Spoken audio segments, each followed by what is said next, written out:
Why is there a popping sound when a joint is adjusted? Oh, that's a great question.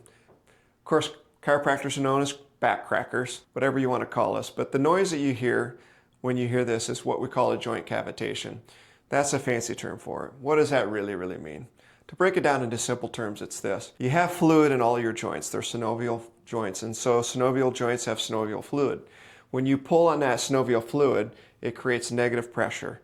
And if you create enough negative pressure on the fluid, the gas that's dissolved in the fluid will become gas. And so it's a lot like when you take the lid off of your pop bottle. You hear that psh that occurs.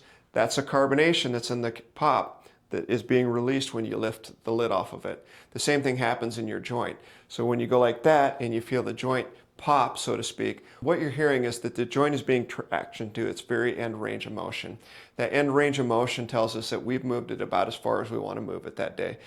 It's a sound that's been associated with chiropractors, but I also say this, it's not always necessary. We do a lot of chiropractic techniques and a lot of chiropractic corrections that don't involve the cracking.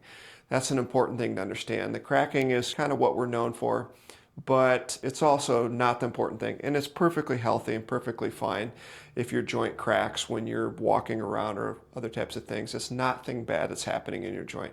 Again, it's just a gas bubble forming in your joint. Pretty non-big deal.